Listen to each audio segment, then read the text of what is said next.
Welcome to the Coop Tank. I'm your host, Steve Cooper, coming to you from Sweet Recording in beautiful Mount Laurel, New Jersey. And, I'm with Joe Ganjami, and we're down here, as I said, Sweet Recording. And I haven't seen you for a few weeks. Did you miss me? Did you miss coming into the studio and working with me? Coop, I missed you so much, man. I could not wait to get back to the Coop Tank Live, baby. And here we are. And I can't wait to hear what's going on with Contact, because I know you've been out, hitting the pavement, hitting the sidewalks, pushing the Contact. Tell everyone about the Contact. Yeah, man, absolutely. So Contap is the future of connection is what we're calling it. So it's a series of NFC devices, which is the smartphone tap technology I'm sure we've all seen. But we're just trying to take that technology and just kind of break it open and just really bring it to the world and to a lot of use cases beyond just sort of the standard digital business card concept. While we can make digital business cards, it's a lot more than that. We have a lot of ideas in mind for a lot of enterprise level solutions. And so be on the lookout for that. You can learn more at contap.com. That's CONNTAP, or just reach out to me, Joe Ganjami, on LinkedIn. I'd be happy to set up a call and talk with you more about it.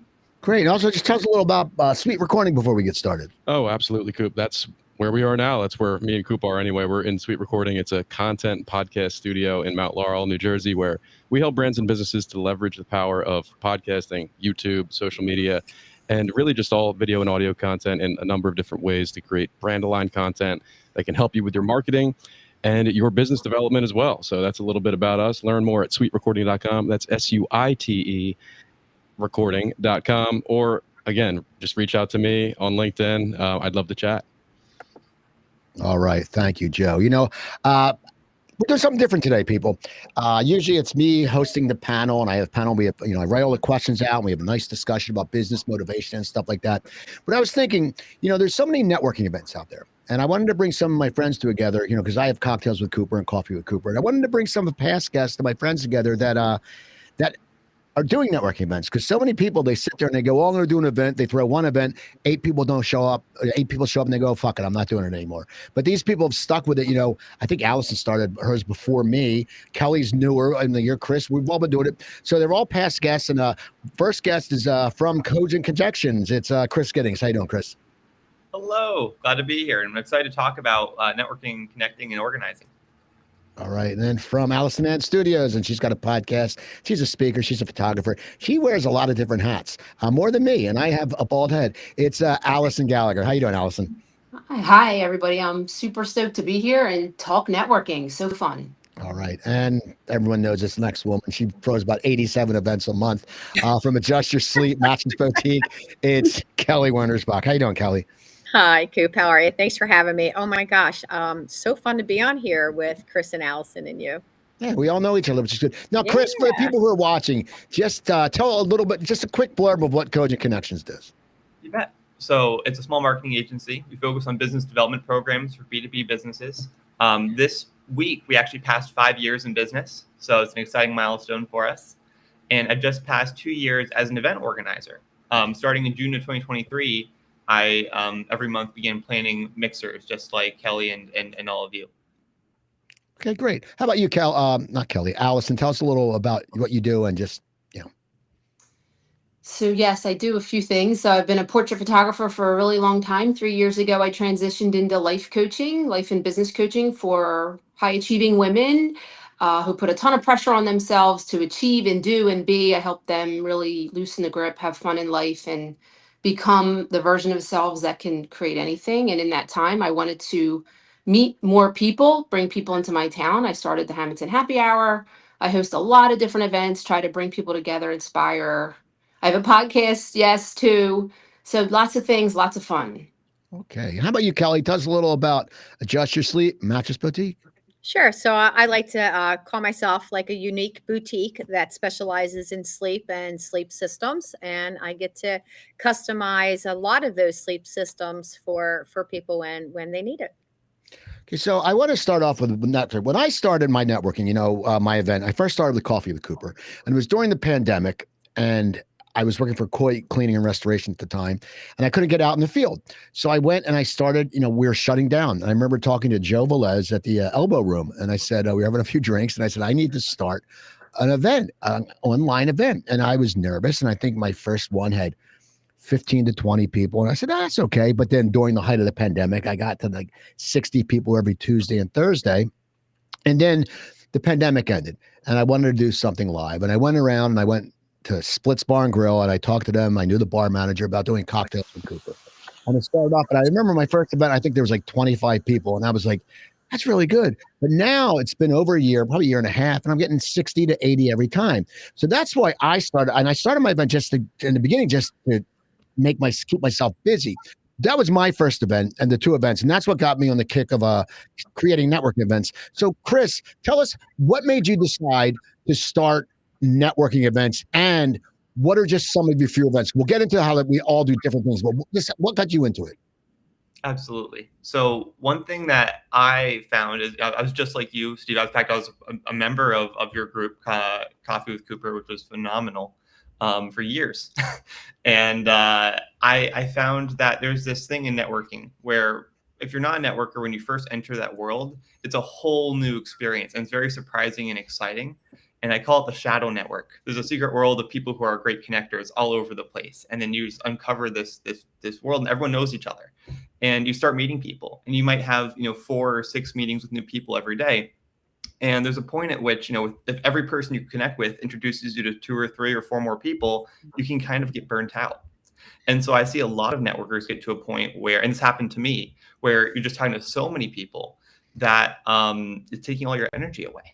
And you force yourself to stop, regroup, think about what you're doing, and then reapproach that world with more intention. And one thing that I realized is the importance of impact. So as a networker, there's always more you could be doing. There's always more connections you could be making. But you have limited time, limited energy, limited financial resources. So I realized that if I became an organizer, it would be great for me to, in a way, protect my time while continuing to meet a lot of people. And a key question, if you're going to organize, is to ask yourself, okay, there's other programming out there. Why should I be contributing more programming, right? Because we don't just always need more programming. And so there are a few different things that I thought were valuable. I didn't like groups that had commitments. I liked groups that had a lot of whimsy and fun. And so I tried to incorporate that into how I organize networking. So every month I organize an evening in-person mixer of some kind across New Jersey or Greater Philly. I also organize 2 virtual groups, a virtual peer advisory group for business owners and a virtual networking group for super connectors called Super Connectors. And then I organize some one-off events as well. Okay. Now, Ashley, tell us about why. Well, you touch on a little bit to meet people, but the funny thing is, Hamilton Happy Hour is one of those things. Well, Hamilton, and that's your group. Hamilton is like a diamond in the rough. Like a lot of people don't know about it, and everyone's very if you break that nut, man, you're going to get some work. And you've done a great job because I go with Mitch Klein. We drive 35 miles. I don't usually drive more. I won't even drive more than 35 miles to do a comedy show, and I'm getting paid for it. But tell us about your group and why you started it. Well, thank you for the compliment of taking the ride. I'm always happy to see you. So I started this in March of 2023, and I'm on the Main Street board here in Hamilton, which is a nonprofit. We are one of the main streets in America. And one of our jobs is to bring people into the town, right? We're a small town. And we can't be self-sustaining with just the people in our town, and we have downtown businesses. So one of our jobs as Main Street is to figure out ways to promote, bring people in. And for me, I'm also a business owner, and I just want to bring more people into my space. Mm-hmm. And I thought, how great is it if I just started my own networking event, bringing people into our town, introducing our town to them, and meeting new people, right? And I think it's also the challenge of going out and doing this, the vulnerability, who's going to show up in the room, consistency, like it's challenging. And I also love as a human being to build my capacity of being challenged. And what we do is we move around to different spaces in the town so that people, it's kind of bringing different people in. So, this month it might be a brewery, this month it might be the Mexican restaurant, and this month it might be just, pizza or whatever it is. And then you're getting all different types of people that like all those different types of things. And then we're spreading the love to all the different spaces downtown. So once a month, I'm bringing 30 to however many people into that business that may not have shown up and from all over, right? Like Philadelphia, down the shore, all the areas. Like it's really magical. All right. Now, Kelly, you throw so many different events, and they're all different. That's the thing. Like you're very, and that's why I love all of you. You're very creative, and you saw something. But tell us a little about why you started your events, because the funny thing is, you've built this huge network in like a year, or a little over a year. Why did you start the events? And just tell us about a few of your events. Okay, so well, the first event I had was actually a happy hour from the Marlton Business Association, and I was really excited, very stoked about doing it. And then I think I got the bug. I met so many people that night that not even necessarily business. Of course, we do want that in the end, but that I really enjoyed. And so you'll quite often, like even this morning, you'll hear me say, I just love being around people. I love the networking, but I love intention, and I think that's where my growth with networking has gone to. Even like last night, a very intentional networking event focused on Maryville. Because we're having the fundraiser golf outing. Why not have a really great networking pre-party the night before? And we had such a fun event, and we raised some money, and business was had. So fun. So as I look back, because you had said we were going to do this, I thought, almost everything I do has intention behind it, and it's intention to create great relationships first, help a nonprofit if we can, much like Allison said. And then at the end result is to hopefully we can all share business and we all trust in each other. And by attending these networking events and getting to know, and not just going to one or two times, because if you expect to get business that way, it's not going to work. We are all, Chris, Allison, you, really relationship builders. Then we trust each other, and then we share business. So for me, very much intentional, and I love doing it. Okay. I was thinking about when I moved back from LA, I went to networking events with the Chambers of Commerce. Okay. And that's because that was the only game in town. And all of a sudden the pandemic happened. And if you think about it, it opened so many doors, because I wouldn't have never met Allison or Chris. I mean, as I said, we're at distance. If you weren't in the Burlington Chamber, who I was a member with Coy, or the South Jersey Chamber, you wouldn't meet people. And I think what happened was, after the pandemic, we had built such a huge network. Okay. We knew so many people from all over that all of a sudden people started saying, holy crap, we can do this ourselves. And I think that's why there's been such a big influx of networking, because it's like, as I always say, chambers are great. That's where I met most of my connections. But I say chambers are like training wheels for networking. You get your start, then all of a sudden you get your confidence, and you feel maybe people like us think maybe we can do it on our own. But Kelly, why do you think there's now, after the pandemic, such a huge explosion of networking groups and networking events? And it's just, as we talked earlier, me and you earlier today, Kelly, there's the women groups, there's a bunch of women's groups, and there's so many. But why do you think all of a sudden it's just networking as a game has changed so much since the pandemic? Why do you think that is? Well, again, it's going to be the obvious that people couldn't go out and do things. And now when you do throw a networking event and maybe you have a collaborator, you do get a lot of people in one space. And I know Carly Jordan and I were talking about it. It's a big part of my social life, this. So I'm very fortunate that I love it when I get to spend time with Chris or Allison. To me, it's like a high. So I think there's the majority of us do feel that way. And you pointed out, you read people all the time, Coop. You know who's in it for the right reasons and who's not. So I get to do a lot of things at once. I get to, for me personally, open my space up and have people come here and watch them, create business with each other. It happened last night. I told you that on the Coop Tank. So I think people do like going out. They do turn it into a big part of their social life. When I go to Cocktails with Cooper, oh my God, I have a blast. I always say I'm going to stay for an hour and then I'm going to go. Yeah, 2.5 hours later, I'm still hanging out because you can't say goodbye. and because they are your friends, so I think that's big for people. People didn't get to go out to the bars, and they didn't get to go out and have a good social time, but now we've combined all of it together, and I'm personally having a good time doing it. Okay. Now, Chris, this is interesting. A question for you, because you started coming to Coffee with Cooper when you were starting your business, pretty much, and you had just been out of college and you had kids going, so you never really experienced the pre-pandemic networking. You just know the pandemic and after. So why do you, as someone who wasn't involved before all this happened, why do you think there's been such an explosion of networking groups and networking events? Well, my guess, this is really just an educated guess, is that organizing is really intimidating, right? If you don't already do it, like I think part of the reason why we do it over and over again is once we kind of know that it's approachable and we recognize all the benefits that come from it, we're hooked. But for most folks, it's really intimidating. Like as a host, right? What are some of our core fears? Even as experienced hosts, one of mine is I'm going to organize something and no one's going to show up, right?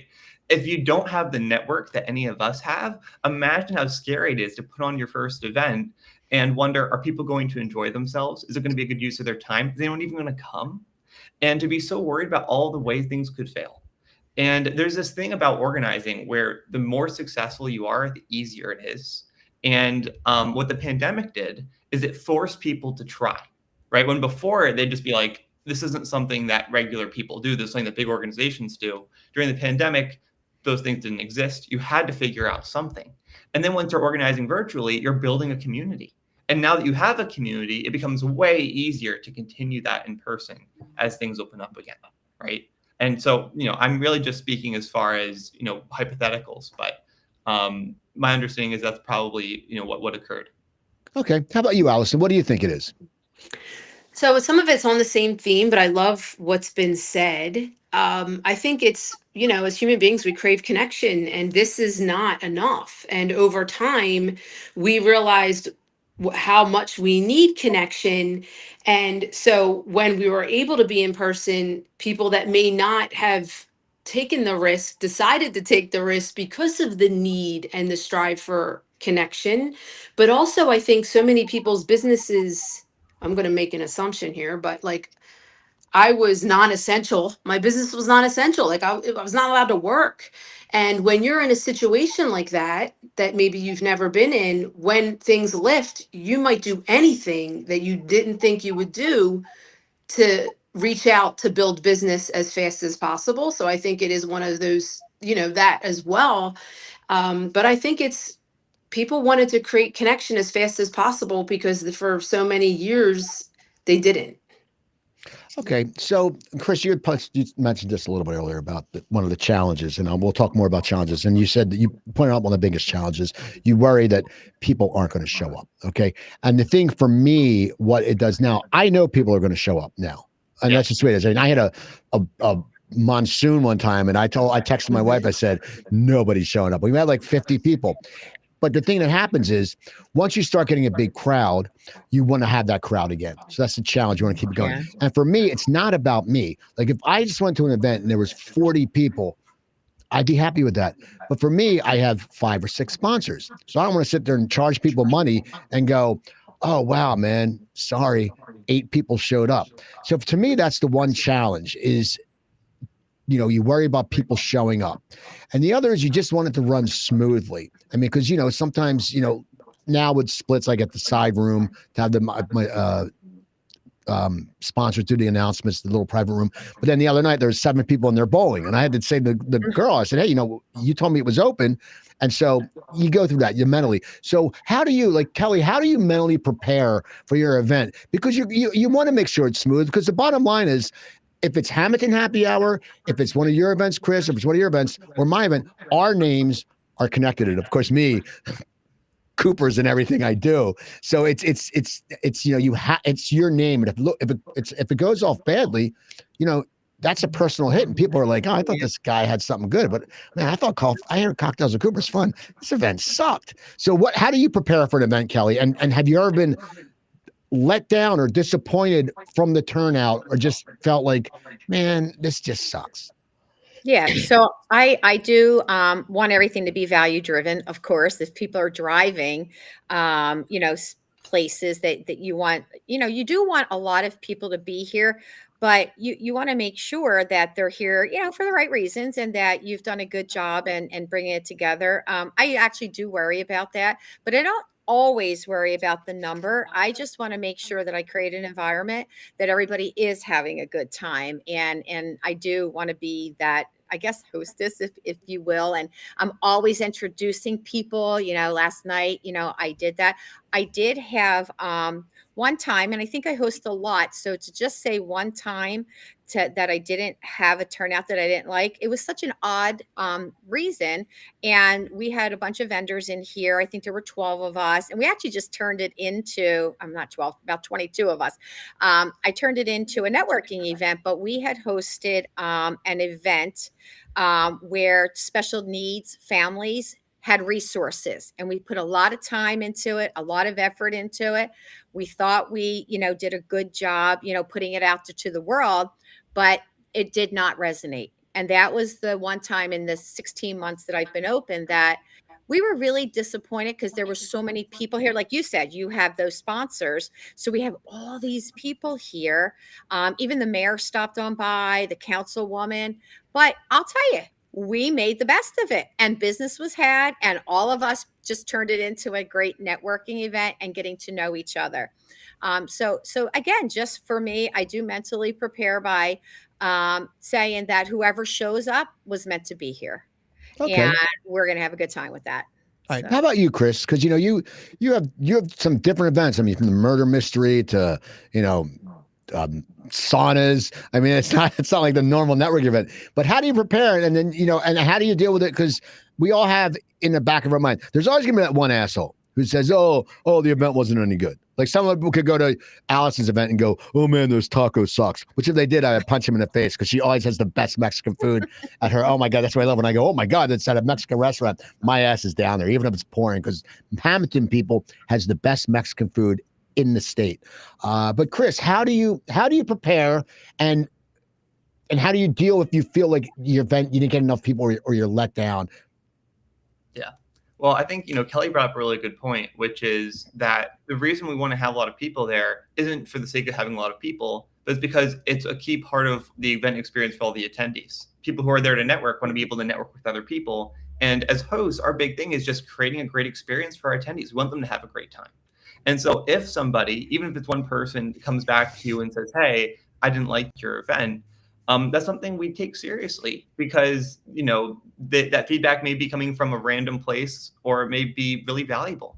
And so one thing that I do as an organizer, because I do so many different formats, to your point, small events, big events, dinners, evening socials, morning socials, is I tell myself that I'm going to prepare mentally for 3 things to go wrong during my event, knowing that it could be anything that could go wrong. I did an event recently where the power went out twice because the building next to the building we were in, there was a fire, right? And it's like, you couldn't have predicted that. And so there's all kinds of crazy things that will happen. And we once had someone who brought a child with them who was misbehaving, right, in the middle of our event. It was causing a lot of issues. So you never know what's going to happen. But if there are 3 unexpected things that can happen, you don't have the emotional side of like, "Oh my gosh, my event didn't run perfectly just the way I wanted." Instead, it's kind of part of the excitement. Like, as an organizer, I think, part of the reason we all organize isn't just because it's productive, but also because it's fun. We find personal fulfillment in organizing and bring people together and getting creative with our concepts behind our events. I find the adrenaline rush of like, "Oh, this isn't quite working how we need it to. How are we going to solve that?" to be exciting and dynamic and keep me on my toes. And that's like an environment I really love operating in. And, maybe some people can relate to that and some can't. But I think it's valuable.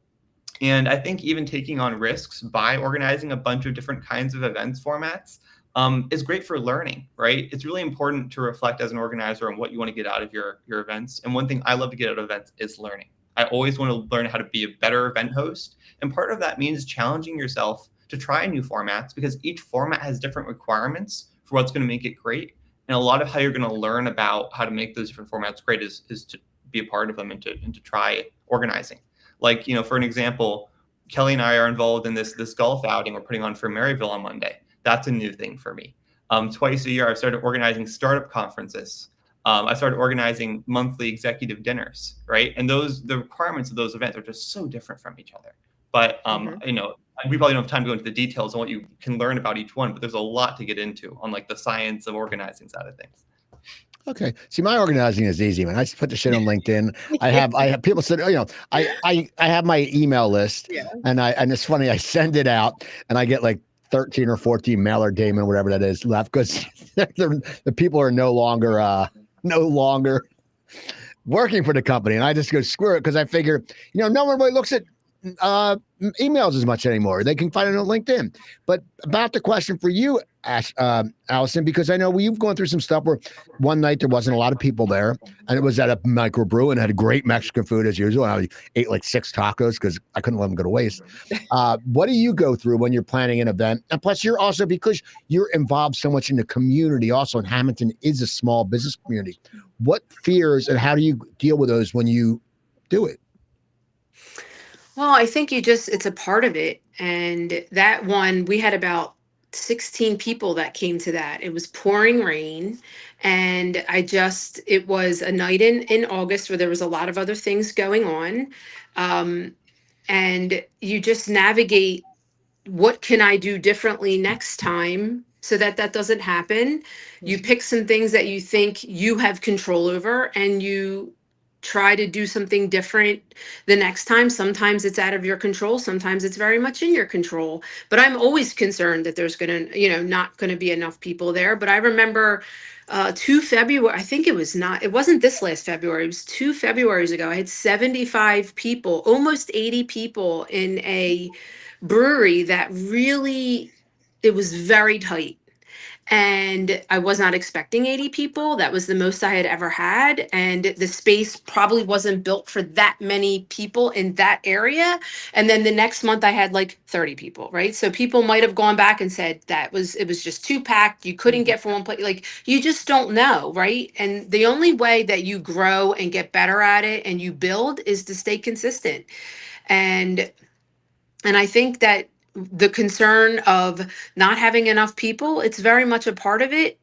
And as long as I do my best, show up with integrity. And I also think that we're the leaders of that room, right? It's our energy that keeps people coming back. We create the energy that leads the space, leads the feeling, the experience that goes on.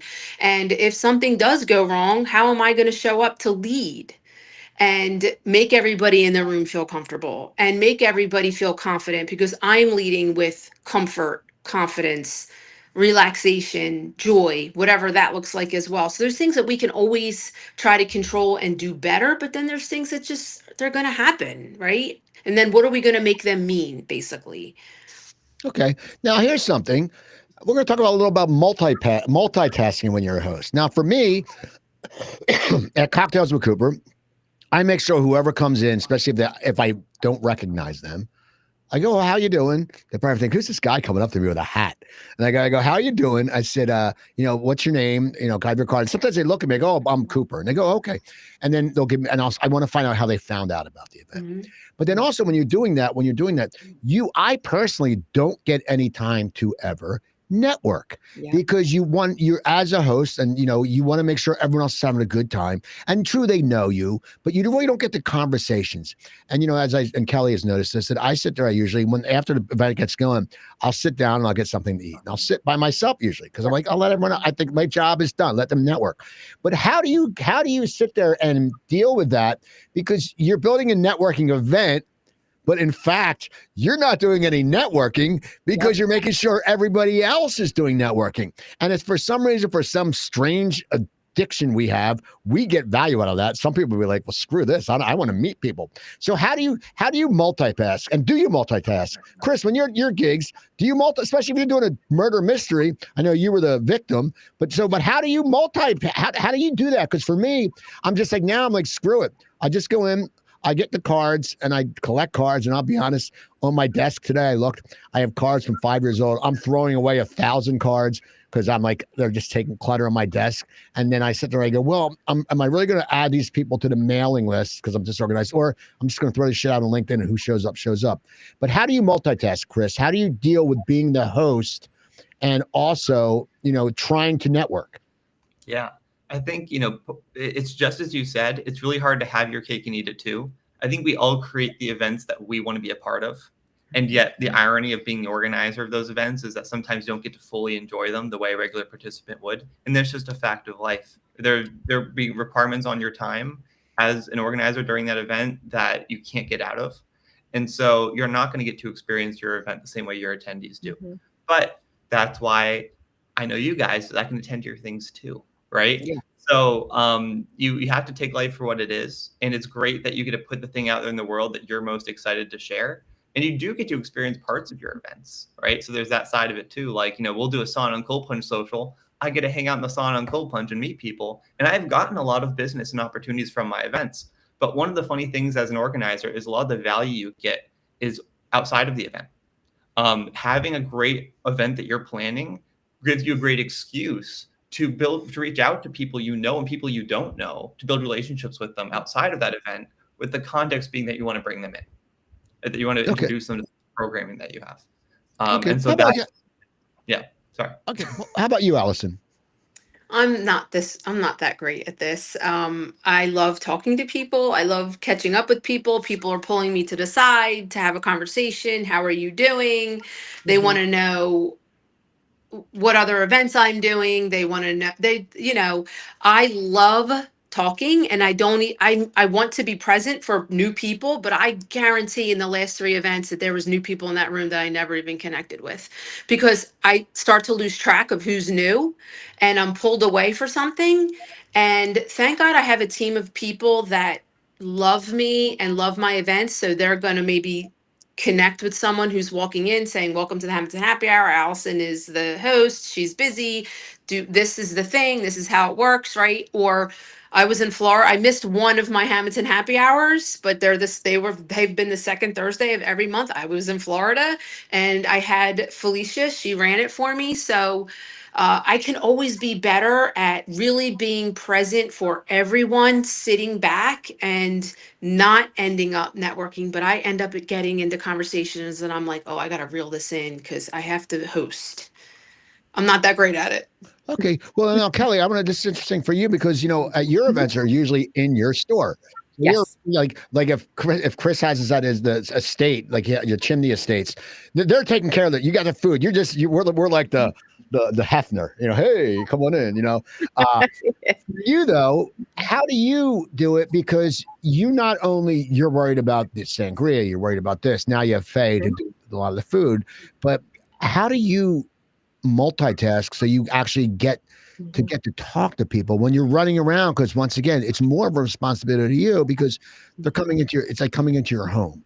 And it's funny you should say that because that's exactly how I treat it. I think of it as I'm throwing a birthday party for all these people. So my events are all about the people that walk through the door. And I'll have people like Dan Ninnerall and say, do you ever get business? Because I'm very seldom the person that says, hey, lay on my beds. That's not what it's about when you come here. It is 1000% about I'm throwing you guys a party. I do sit back. I'm like a mama and I'm sitting back and I go, oh my God, look at them. They're really bonding. I see them switching cards there. So I guess it is a little different. I do network. I do talk. I do put people together. I go, oh, do you know so-and-so? So I feel like we'll use the word connector. I do want to be the connector at my event. And people do say it all the time. What do you get out of it? Well, I get you to come to my store. You come and you hang out and you see it. We may not have talked about it. I think I've been told many times they forget they're in a bedding store because the environment's so warm and it's just natural now, and I had a guy, two events ago say, I had to come because I've never seen an event at a mattress store.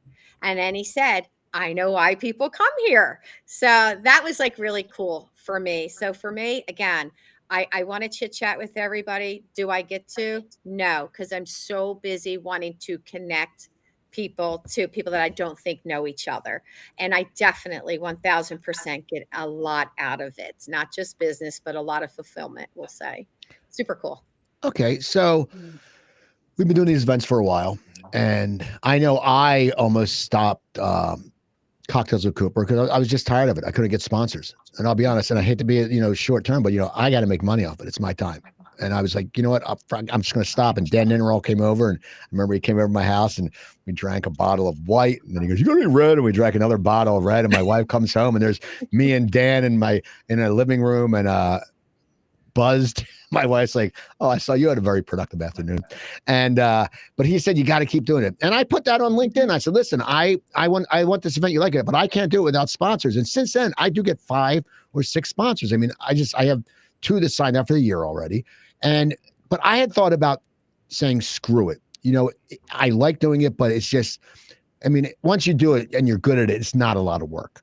I mean, to set it up, it's not as much overwhelming as people think it is. I mean, for Chris, I know you have to get ideas and you're always being creative. So for you, that's one thing. Mine's just like show up to a bar, run your own tab. There you go. Come inside for 15 minutes, hear some speakers, say it. But Allison, have you ever thought of just saying, screw it, I'm stopping the Hamilton Happy Hour? Yes. Multiple times. So what happened why did you decide you wanted to stop it, and what kept you? It's like The Godfather. They pulled me back in. Why did you keep doing it? When people get wind that I'm possibly going to stop it, I get the most powerful testimonials.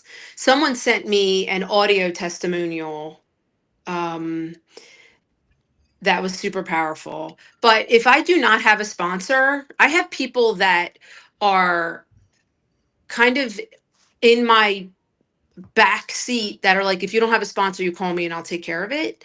And if I haven't had a sponsor, I will reach out to them and say, I don't have a sponsor. Do you want to take care of it? And they're like, absolutely. And if I don't have a sponsor, then we will not have one that month. That hasn't happened, but I've been very close to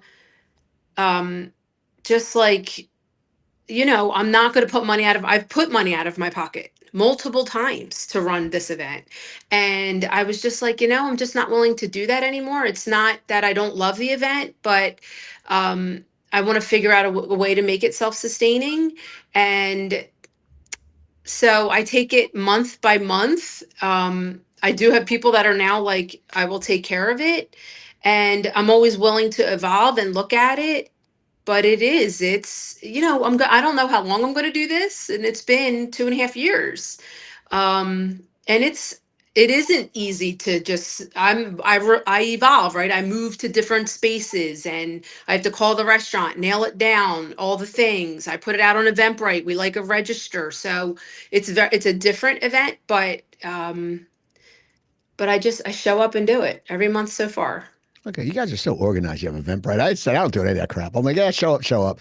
I sit there and send an email to Kathy, the manager at Splits. I go, because I'm always pretty much the first Wednesday, unless Jersey Man has an event, because 2 of my sponsors are in Jersey Man, but they're not doing events on the first Wednesday.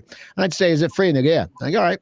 I told them get there at 4:30. I get there at 4. People start showing up at 4:15. So for me, that's one thing. It's very easy. I mean, and now it's just getting the sponsors, but I've been getting people like today. Someone reached out to me, so it's just for me. But I did want to give it up for a while. Kelly, what about you with your events? Because you do so many different ones. Have you ever I'm pretty sure your answer is no. You have never thought of just stopping doing networking events. But has it ever crossed your mind? No, never. Not one time. Even when I absorbed Yes She Can. When I absorbed Yes She Can, a lot of people know the story, but a lot of people don't. It was, it just didn't evolve. It wasn't what it was, what it is now. When I started it, I didn't start it. When I went to La Scala and I thought, well, it's very expensive to go to these lunches. It was $35 and $40. And I was like, oh my God, I could never sustain this. I'm a very new business.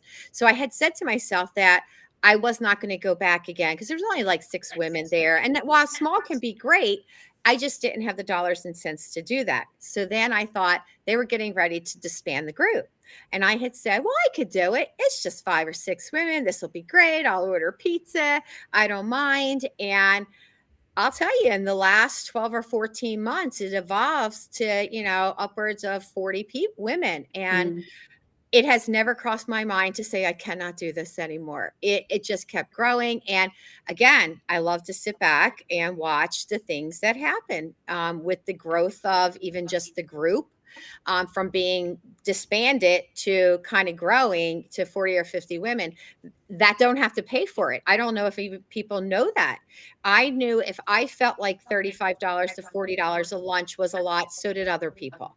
And maybe they didn't come, and maybe that's why, it grew. So I say to myself, if I stop this, maybe there's that woman that's trying to grow her business that really needs to be here, can't. She misses out on something. So I always have a sponsor too, and that sponsor pays for the lunch. And in turn, we actually pick a nonprofit. So then I also think, if I don't do that lunch, what nonprofit's going to suffer? We've done so many nonprofits now over the last year, 14 months, that have benefited from 40 women bringing things in for them.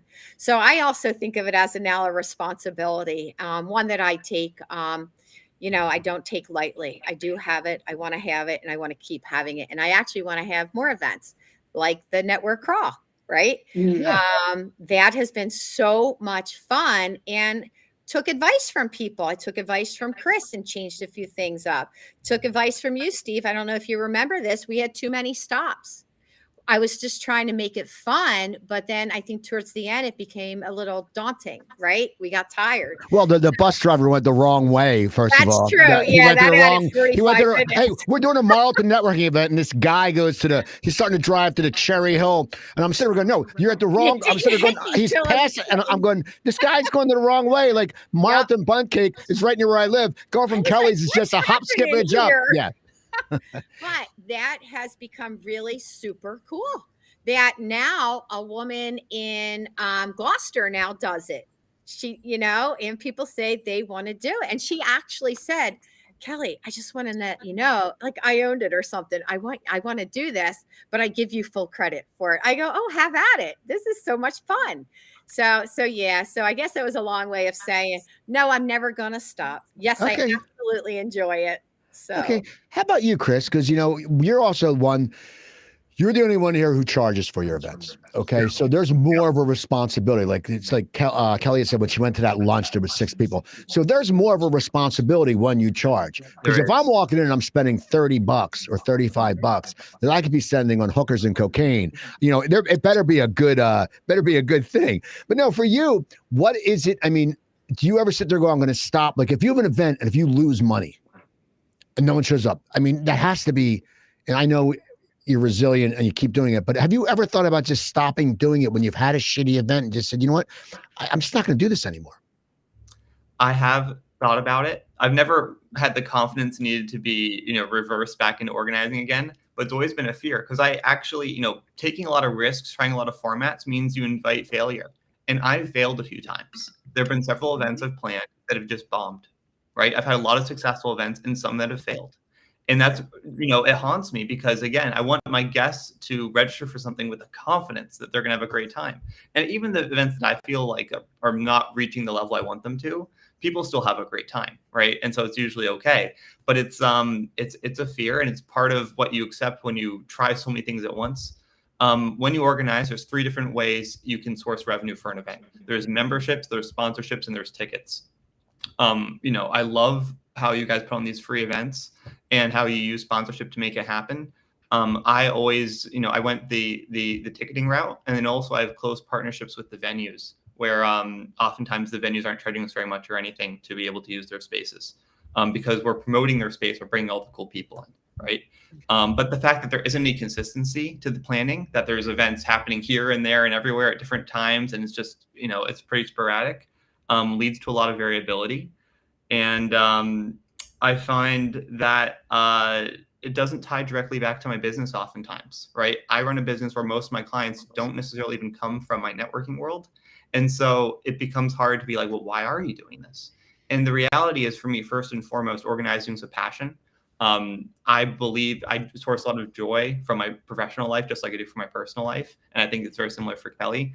And I'm excited about the events we're planning. I'm excited about the projects. I'm excited about the risk and the new activities and the ideation and everything.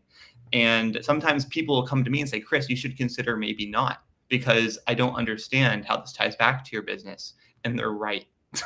And then there's also a generosity problem where I've kind of come to realize through organizing that I'm actually very willing to lose money on events. and it can become a problem where it's almost like you're a gambler and you're like, you got to be pulled out of the casino. Except where I'm not gambling. I'm just know I'm going to lose money doing certain things, but I do them anyway. Some of my events are actually free, and I just eat the cost.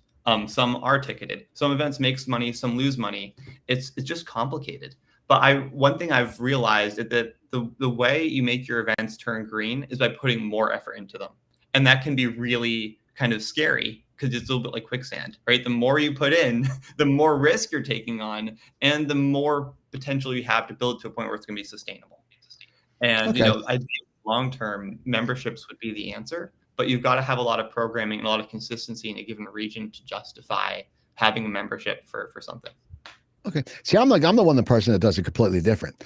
Like, I don't have my sponsors pay for food. I said, here's what you're paying me. And they go, well, does that pay for beer? I said, no, it goes in my pocket. They go, why? I said, because if a soccer player is wearing a company's logo, that guy's not, supplying people. If it's Bimbo bread, he's not supplying bread to people. So I'm very upfront about it. I'm like, you know what? I need to make money, and you're using my name. I have a pretty big following. So you're getting out there, and I do pound the social media. I pound LinkedIn. I give them a thank you after all that stuff. So it's crazy.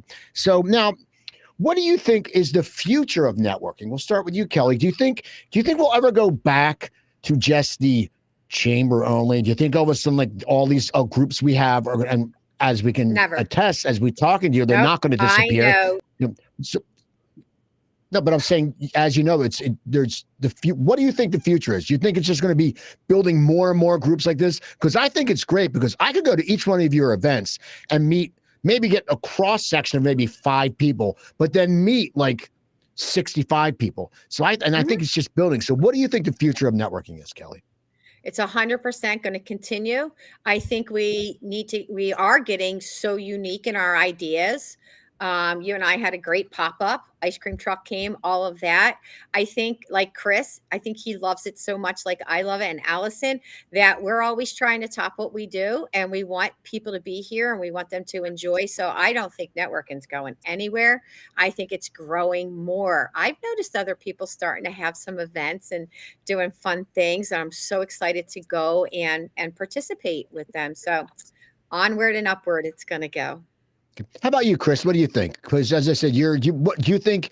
Is there going to be people like Kelly said, someone's already doing the crawl? You think there's going to be people going, oh yeah, I'm going to do a cold plunge in sauna? I mean, where do you think networking is going? Especially because you're younger than us. So you guys you're coming from you got lucky. You got all the hip shit. You got it like right out of the bat. You got to go, hey, I can go to Allison's and get great Mexican food. Or I can go to Kelly's and, sip wine and lay on a mattress. And now your stuff. So where do you think it's going? Especially for your generation, where do you think it's going? The moat is low. It's possible for someone to take anything that I'm planning or any of us are planning and replicate it. And that's okay. It's kind of something we accept. There's no point in setting up walls around what we do, because people can cross over those walls anyway. And it's the strength of your community that you build that creates resilience. And one of the dangers of that is how you constantly reinvest in that community and keep, it's like a garden, right? You've got to keep growing and tailoring that garden to keep it healthy, because otherwise it can decay. And that can cause burnout because it's a lot of work, but it's just the life that we all live. I think the future of networking involves more technology.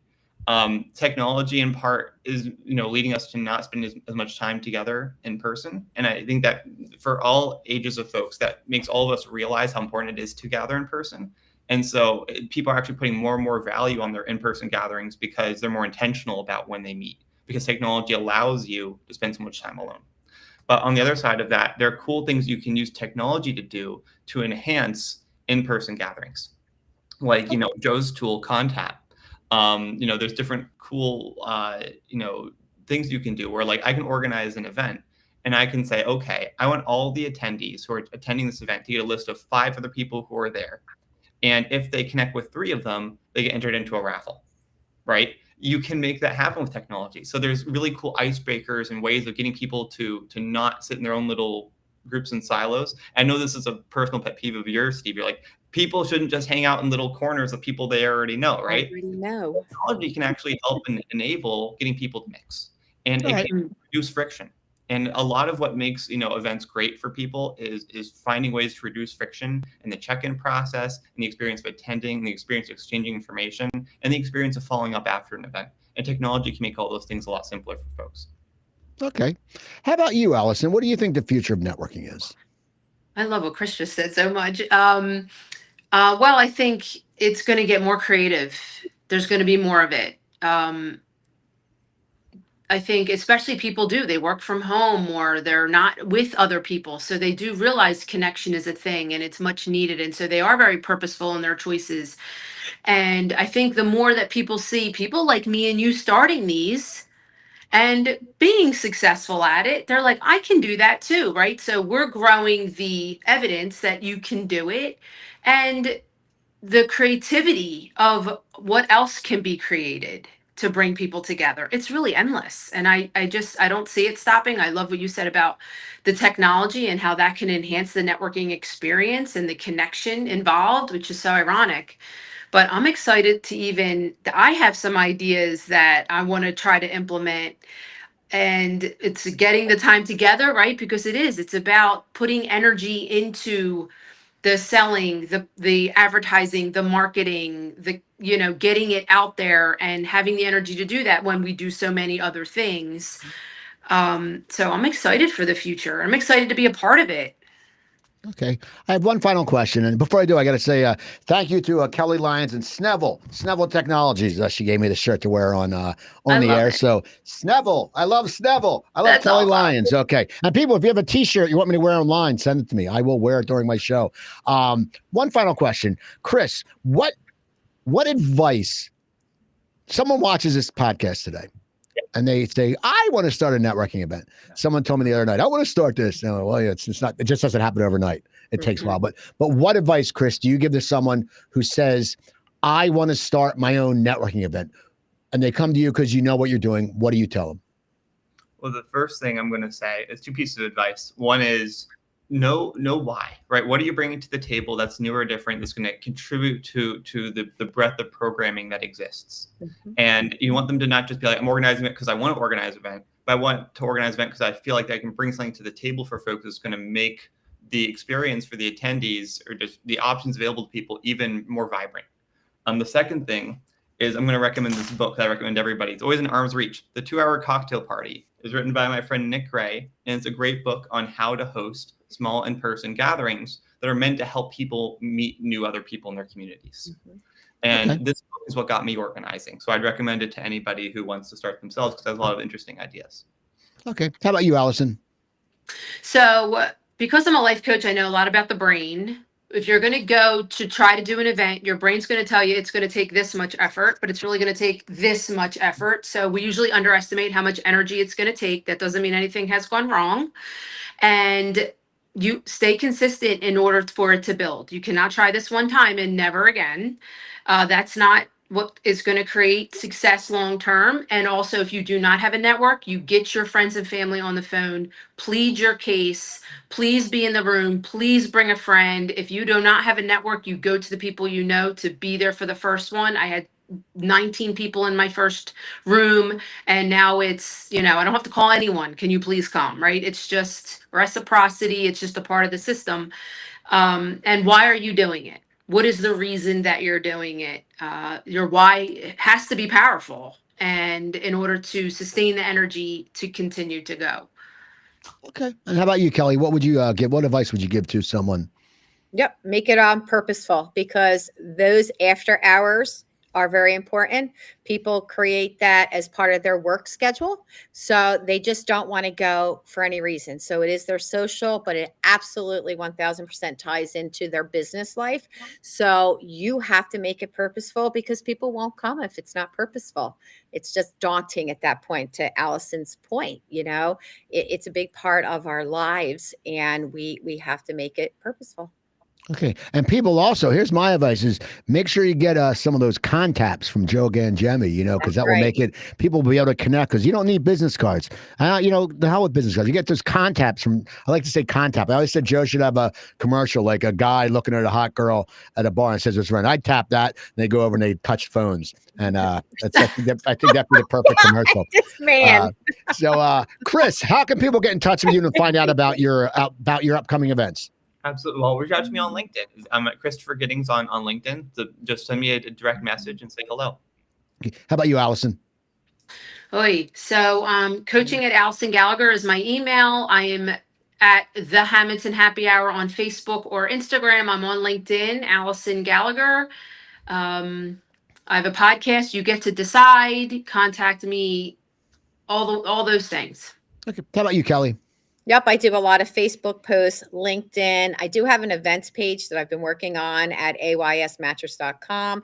And I get a lot of text and phone calls. What do you have going on this week? So, and Joe, jump in here. Let's see that pretty face, Joe Gangemi. I can't jump in right now, Coop, but my voice is here for you. So how are we finding out more about Contap and Suite Recording? Oh, of course. Thanks, Coop. Well, thank you for the quick little shout out there. There's a nice QR code on the screen there for people that might be watching on a computer and have a phone nearby. If you scan that, it'll bring you right to our website. But Contap is really just a series of really convenient devices that, when you boil it down, just makes it really easy to share anything on the internet or within the digital domain in a live setting where you're trying to kind of bring somebody to something like your website, a podcast, your contact information, or all of the above in a nice, pretty looking profile page that has everything. There's a lot more features that I don't have time to get into now, but check out contap.com, CONNTAP, to learn more. And again, please reach out to me. I'd love to talk to you more about it. All right. And people, you can reach out to me at the Coop Tank at yahoo.com. Go into YouTube and find past episodes. Also, go find my other YouTube show, Coop's Comedy Corner. I just had an Emmy winner, Tom Catalpiano, who won 2 Emmys for Everyone Loves Raymond, and has a PBS show for kids called Mr. Clown. So it's a great show. You can also go to coopertalk.net. That's my entertainment podcast. You'll find over 1,040 episodes there. I recently had Stan Litch, Tom Petty's original drummer, who is in the Rock and Roll Hall of Fame. The next Cocktails with Cooper is July 2nd. You can see me June 28th at Pizzeria Uno in Newtown. I'll be headlining. July 9th at the Soundplex. We have Corks Comedy and Connections, myself and Chris Kosha. So come out to one of my events. Come to Cocktails with Cooper. If you want to sponsor, hit me up. I have 2 more spots left for July. So I want to thank you for watching and support all these people that are on the show, and get out there and network, because you can be sitting on your ass. It's just not fun. You all have a great weekend, and I appreciate all of you watching.